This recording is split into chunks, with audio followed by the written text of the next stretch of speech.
welcome back to our Journey Journal, where we discuss what God is doing in our lives and in the lives of people we meet along the way. Last episode, we talked about kind of just how we started to travel, and we shared with you the amazing story of how God spoke to us and shared with us who was going to buy our house and where we were going to go from there. So, unfortunately, the last time we told that portion of the story was November. Yeah. Around Thanksgiving. I think we filmed after Thanksgiving, right? Probably. Unfortunately, it's been too long because it is now March 14th, I think, 15th today. Yeah. So a lot has happened, which we won't really discuss any of that. Any of you who know us already know kind of where we are, but we'll just let that part of the story come. Let the story unfold. Yeah, and we'll just kind of, I guess, let it be a surprise to anyone who doesn't know that's watching.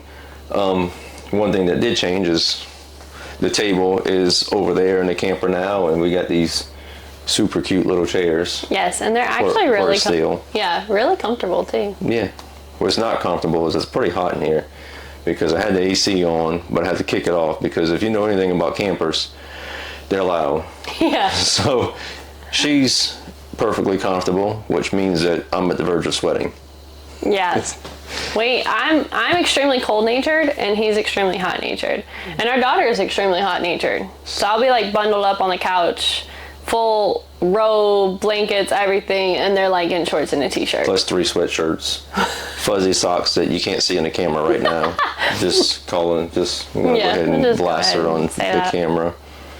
But, anyways. Yeah, lots have changed since then. Unfortunately, we did not do the podcast or film or anything. We attended a different podcast, which kind of helped the guilt trip us into saying, we really need to get ours back going and fulfill our mission of telling our story. The whole point is to help encourage others, because as soon as we can kind of catch up to our story, or as we progress, we're hoping to bring others on to the podcast as well. And we've mentioned that before. To share stories. So, all that being said, anyone who has followed along and was kind of left for a long time in that cliffhanger, we apologize. And we're back. And yes. But I am no longer going to say tune in next week, because it may not be next week. It may be a couple weeks. Hopefully not. Hopefully we stay on track. But you just never know. And so we're going to do our darndest to, make a few episodes here today, or tonight, should I say, while we are... And we will definitely post those. We are child-free. Yes. So that way we'll be caught up and give us a little bit of a cushion to handle the other things that we have going on. And, hopefully not make any more excuses. True. But... So last time we talked to y'all, we were essentially saying that God called us to be over here, and we went on a cruise. So that's kind of where our story starts tonight. We're going to explain that. Yes. We were at the campground, and we spontaneously decided to go to South Louisiana and kind of spend time with family. And we thought that it was going to be like, we thought we were going to move back to South Louisiana. Kind of. And I'm catching up with the story like maybe some of you are, unless if you've watched the previous episode 10 minutes ago. I don't quite remember what we even said last time, but yes, we left the initial campground from the transitioning from selling our house to kind of transitioning into full-time camper life, and traveling, and the whole idea was initially we decided we maybe would take residency back technically at her mother's address while we traveled. as a sort of a home base, and just kind of bounce around family area down there whenever it was back in South Louisiana, where we both grew up. Yes, and so we kind of moved back to South Louisiana, but before that, we were kind of struggling with where we're going to go. Blake was completely fine with just getting in the truck, driving the camper, and not knowing. In all fairness, though, I struggled with that before like we decided we're going to embark on this journey of travel life. I was like, what am I going to do? Where am I going to go? And I just had a moment with God one day while I was working. I was out looking at a claim for work, and I ran across someone I had a conversation with, and it just turned into a God conversation. And after that, God just kind of spoke to my spirit and was like, you go. I'm bigger than anything specific. You just go, and I'll lead you in the direction. So I was like, after that, I was like, okay, cool. And as one of my pastor friends asked me, we were having lunch one day, a couple of my pastor friends, and they were like, so what you gonna do? I was like, he's like, you basically gonna jump in the car and hit the interstate and say which way? Pretty much. And kind of how the last couple of years has kind of been in a sense, except for the fact that she's like, I want to know what's next, and maybe I misheard it. Maybe God wasn't telling me just to go. Maybe God was telling me that I had somebody that was going to help guide the way, because she wouldn't quit asking. Yes. So like I had to know. So I was praying one night, and I asked God, and I heard Utah. Like, of all the places. Now, y'all, remember, we're in Mississippi, and we're thinking about going back to South Louisiana. We're not thinking about going to Utah. Utah was not even on the radar. And so I kind of just threw out my Gideon's fleece, which, if you don't know that story in the Bible, Gideon was a commander in an army, right? I believe so. And he asked God to speak to him, and he put his fleece out, and he said that, okay, this time, if you want me to do this, then make the fleece wet and the ground around it dry. And so God did it. And then he was like, okay, like, you did that, but I'm still not sure. Maybe that was just a coincidence. Yeah, so he asked again, okay, this time I want the fleece to be dry, and I want the ground around it to be wet. And I may be swapping the order of that, but that is essentially what he asked God to do, and God showed up. And so I threw out my Gideon's fleece, and I said, God, if you want us to go to Utah, when we watch YouTube tonight, because yes, we went through this phase of watching YouTube, like different travel places and stuff. So I said, if you want us to go to Utah, when we watch YouTube tonight, let us choose Utah. Like, let it be something about Utah. Just, speak to me through YouTube. And I know that sounds crazy, but she expected. So a little bit of, I guess, let me paint a little bit of a picture here. We were going through this. We hadn't moved into I don't think we even had this camper yet. I think we were still in the house. We were still very much in the transition phase of okay, we're doing this. We're invested. We're going to go forward with it. But we're trying to we're working everything out. Time frame wise, it was like after the close of the daycare, but before we sold our house. Right. Before we were putting it for sale. Yeah. But obviously, because we sold it in like 4 hours. Yeah. But so we went from she comes out from taking a shower, and I'm just in there. Kids down sleeping, I'm watching TV, just flipping through stuff, and she comes out, and she's like, she stands really awkwardly in the hallway and excuse me, and come into the living room. She's like, I want you to go ahead and find something. I'm like, okay, I got something I want to watch already, and I had something on YouTube already that I was watching, just a channel that I would pick up on. I don't know why. Fun fact is, I'm fascinated with grass, and I was watching a video learning about yard work.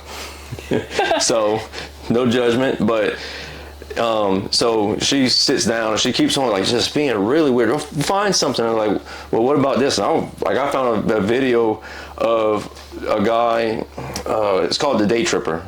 If you ever want something that's fairly entertaining about different things in Texas, go check it out. It really is pretty cool. Definitely not Utah, and I think I said on one of those videos. We got hooked on it because we ran across it because her family and she was born in Longview, Texas, and then so it was like, oh, this is actually pretty interesting. And he's got a show on a Travel Channel or something. Anyways, we found nothing that night about Utah. Right. And she was really weird. And I was like, I didn't know what the heck was going on, but I didn't dare say anything. So we watched multiple videos on Texas, nothing about Utah. And I was like, okay, I'm crazy. Because I don't know if you've ever experienced this, but like, I don't know who I'm talking to, but I'm talking to somebody. You think you hear from God. Like, you're like, was that God? Was that not God? And you're questioning it, right? And so that was me in that moment. I was like, okay, I heard Utah. I'm insane. I'm just going to let this go. And so I did. But, you know, we tell each other everything. We're best friends. So we, like, 2 days later, we were talking, and I was like, I just have to tell you. We were sitting at the kitchen table working on a James Bible study for a small group. And I was like, I just have to tell you, I feel like God is telling us to go to Utah. And I was like, okay. Yeah. And he was like, okay. And that's awesome. My dad's been telling me about Utah. I kind of giggled because, for whatever reason, never heard about anything about Utah except for Salt Lake City whenever I was like, no, maybe 12 years old, about the X Games or something like that out there. And I always thought, man, it'd be cool to go there because being from South Louisiana, I was like, snowboarding is the coolest thing ever. Didn't know what snow was, but that's the extent of Utah for me. I knew nothing about Utah, but it seemed like all of a sudden in the recent past, it was Utah. This my dad's talking about it, and I hear it here and I hear it here. Didn't think anything of it until she mentioned that. Yeah, so, and I told him, and he was like, okay. And then I told him how crazy I was. I said, I asked God to put it on YouTube if that's where he wanted us to go. And she kind of explained that I was, in the shower and I was praying about it, and it's like this, I threw this out there, and I kind of laughed because it was that the moment of it is whenever she came out, she was awkwardly standing in the hallway trying to weirdly get me to watch something specific, but didn't tell me what. The video I was watching about cutting grass and growing a fancy yard, it was based in Utah. Yeah, so that was like our God moment.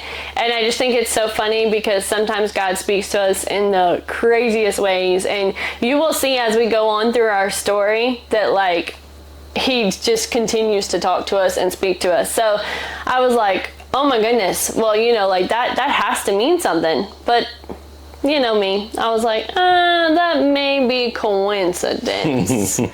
So, right? Like, it sounds insane. If you're listening, you're probably like, oh my goodness, how blind can you be? But yes, so then all of a sudden, we'd talk to random people, or, his uncle would come over, and Utah would just get mentioned, every so often. And she was also praying for, okay, God, let somebody come up to me and mention it randomly.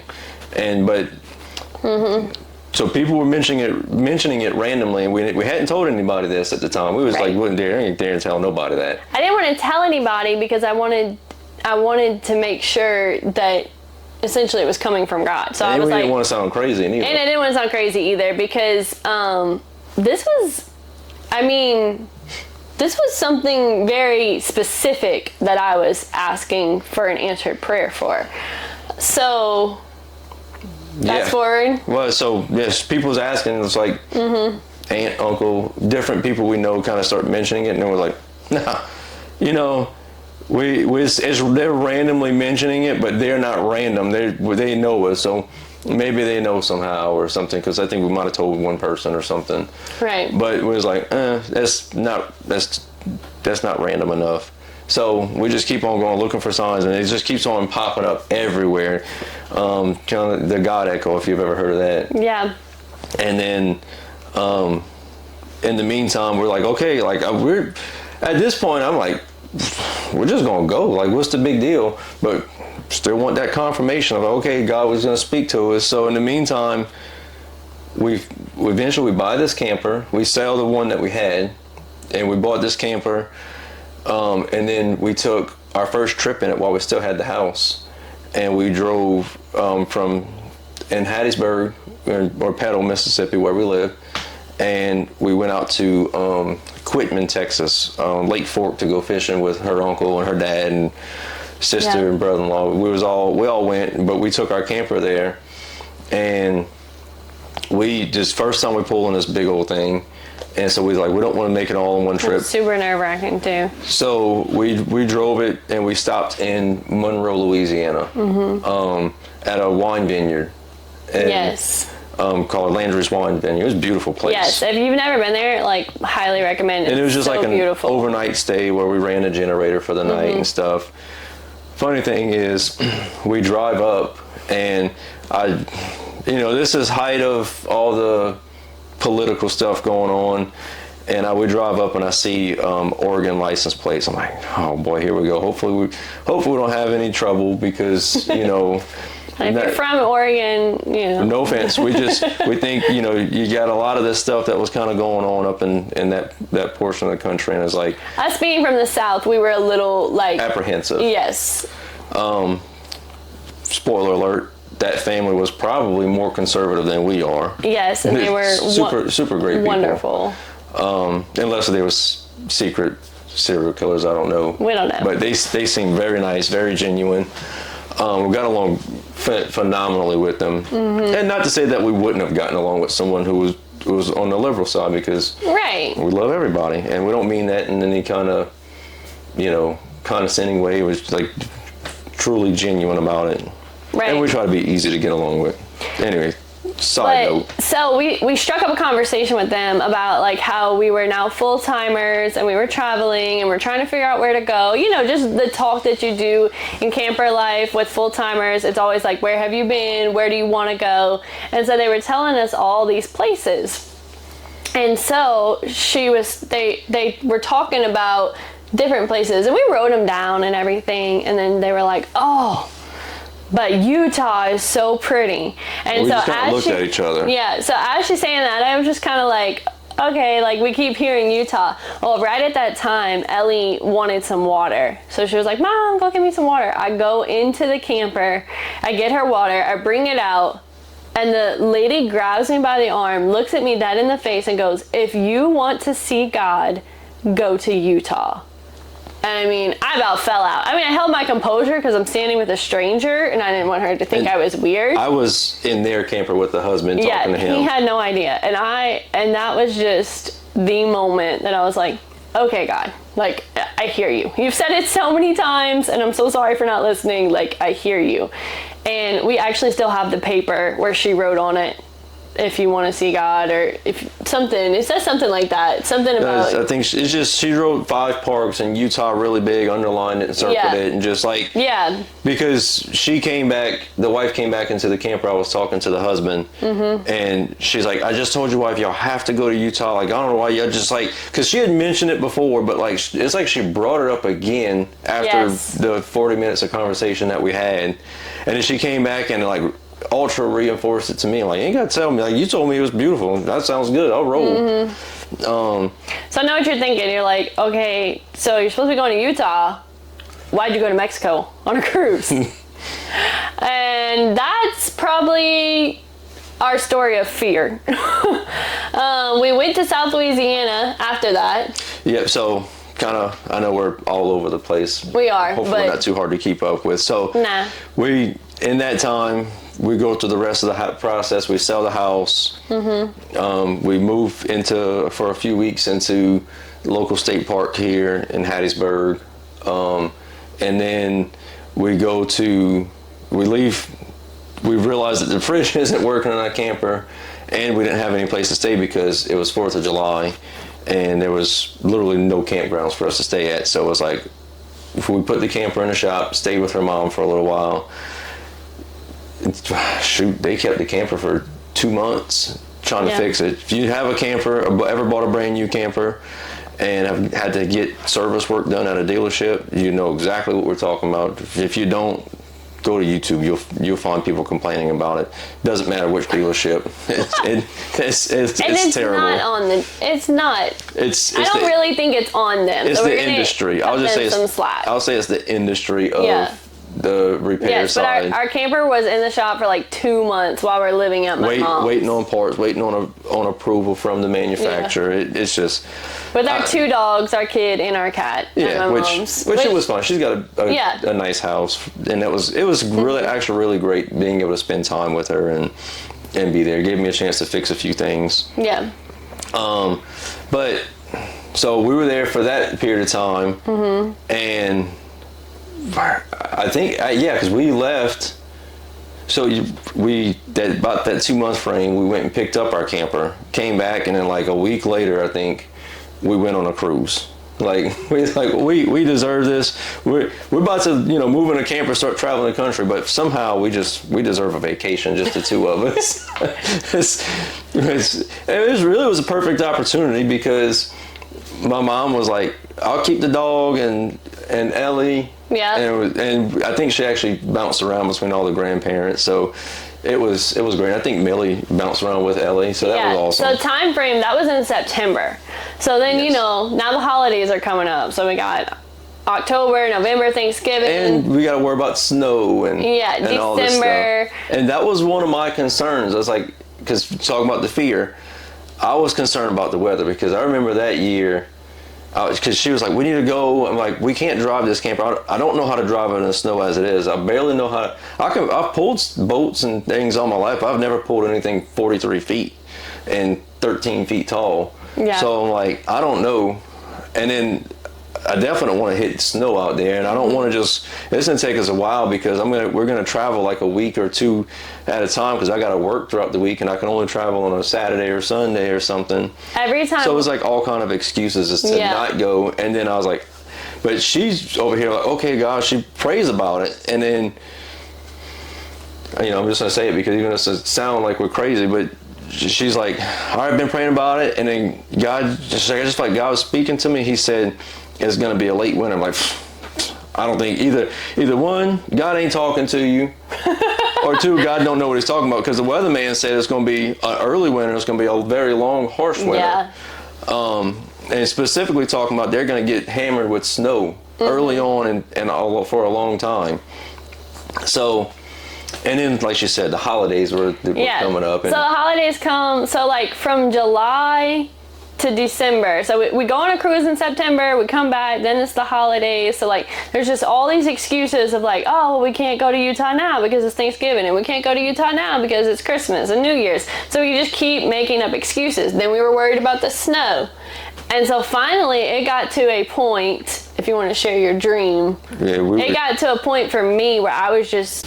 Okay, I'm sure you may have seen a jump in the camera there. We actually ran out of storage on our memory card. We had a smaller memory card in the camera. And so where were we exactly? Okay, so just from, I guess, essentially not doing what God asked us to do, I was feeling spiritually disconnected from Him. And I kept trying to tell Blake, we need to go now, we need to go now, we need to go now. From July to January. Pretty much. I was like, I was telling him, we need to go. And then there would always just be an excuse of why we couldn't or why we shouldn't or whatever it was. So. Yeah. I'm kind of going through my memory. It's been... It's been a while now. So at this time we were visiting by my dad's, and we had set us up a spot in his driveway and was spending some time there. And I didn't tell her, but a few weeks before we kind of decided and actually talked about it. I had a dream, and I had a dream we were it was just the 2 of us, and we were at a party or something like that, like a kid's birthday party or something. And it was one of those dreams where it's you knew where you were, but it didn't look familiar in real life. But everybody was there and you knew, and we were getting in the vehicle to leave. And it's like a little boy walks up to me and it's what are you waiting for? And it's huh? But it was one of those moments. It's it was so realistic, but it was a little boy, but it was like God was speaking to me, and I just felt like super convicted with it. Mm-hmm. And I didn't, of course, what do? I don't tell my wife about it. Now, on the other side of this, and I didn't tell him about this, I had wrote a poem called What Are You Waiting For? And so, obviously now we both know, like, we shared it with each other, but... I did tell my dad, I was like, hey, look, I kind of talked with him about it, and I was honest with him. I was like, I'm scared. Like, I'm scared of not only going to Utah, because like I was fine with picking up and going, but my concern was, okay, well, is work gonna have an issue?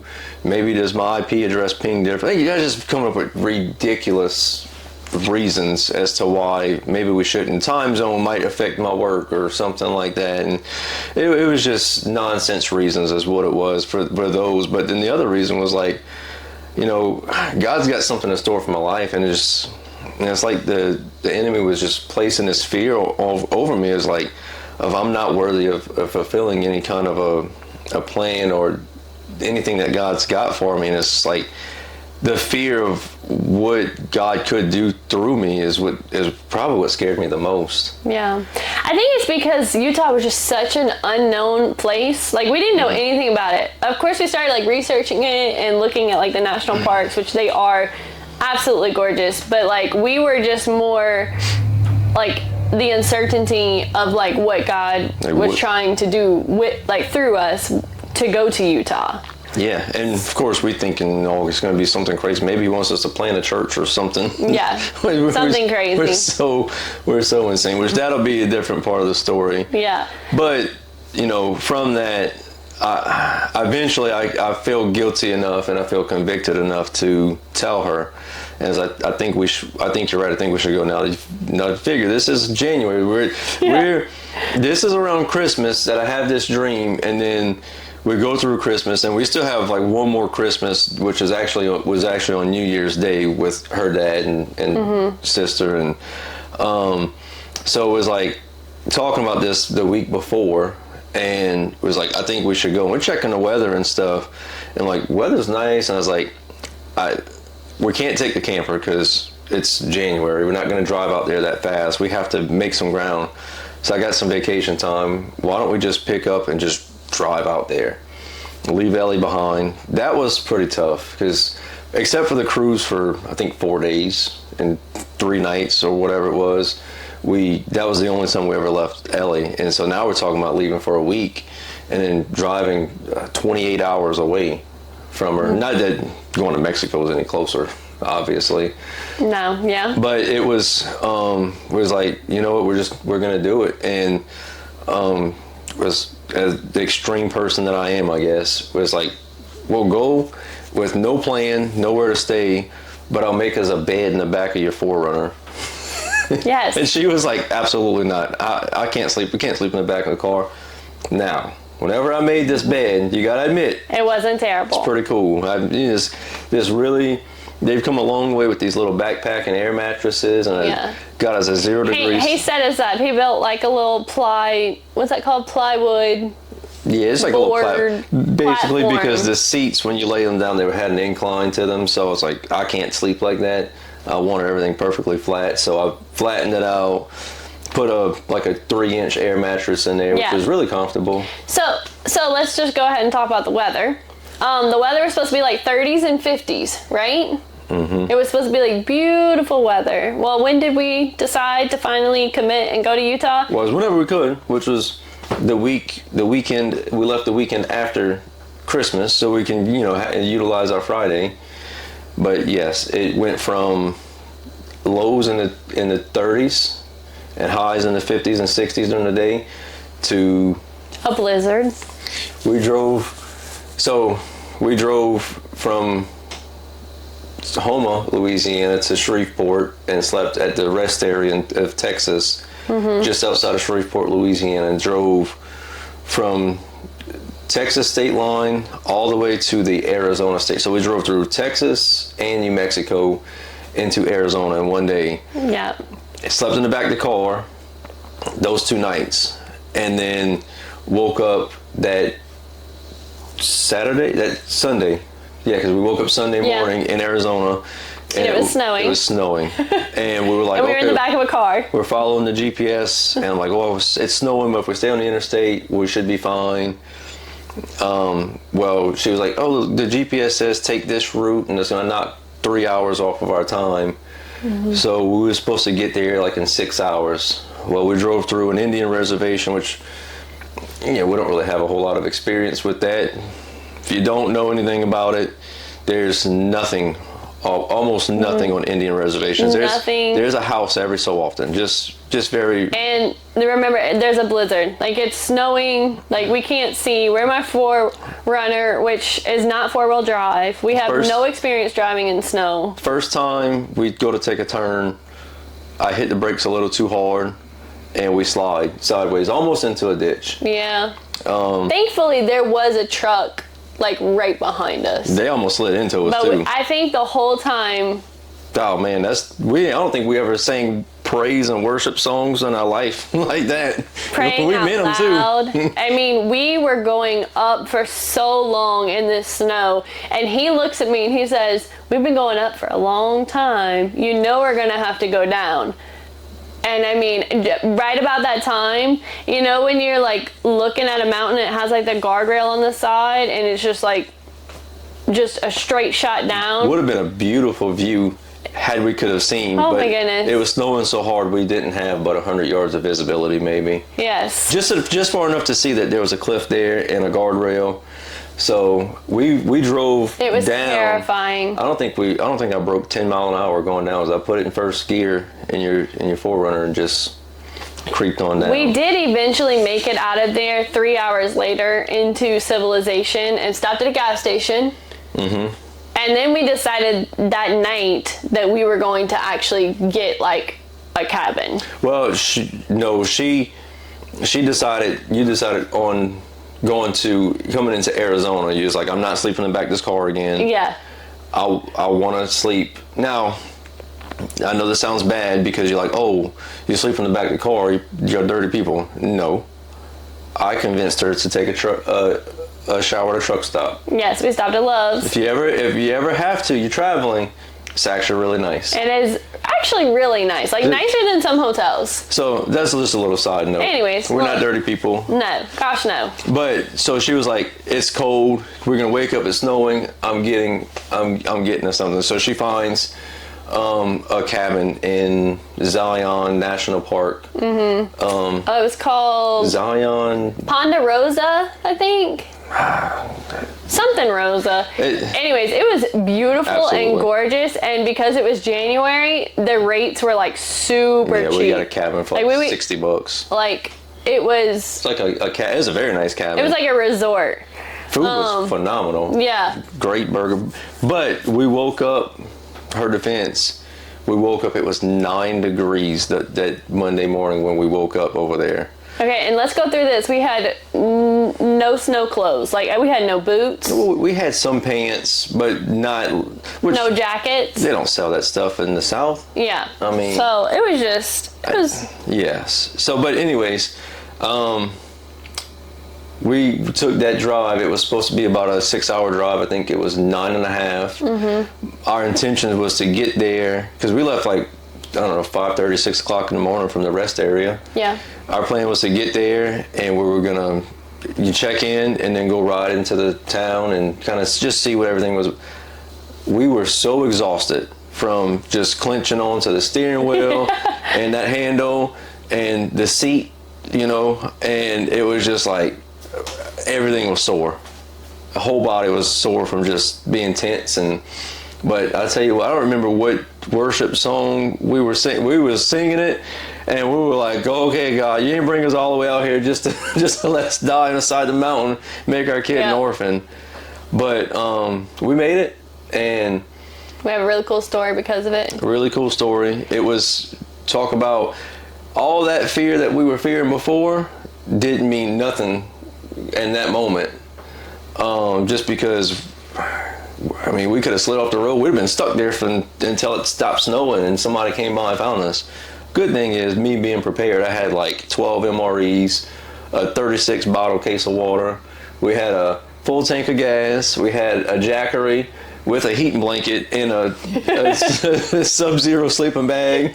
We were set. We were set. I mean, because I was like, if I'm going to sleep in the back of a car, I need to be warm. I already mentioned how cold-natured I am. And I like to be prepared. Yeah. So, especially for that kind of stuff, I'm like, oh, we'll be fine. But I almost wonder if we should end it here and then explain why and what God revealed to us. Yeah, I'd say we're kind of about out of time for this podcast. You see me looking down. I'm trying to keep track of time because normally we're just going like, oh, okay, well, this is good. We just ramble on and on. Yeah, but we're going to try to keep them timely. So we're going to end it here, and then in the next episode, we will reveal what God revealed to us. Yeah, in Utah. Yeah.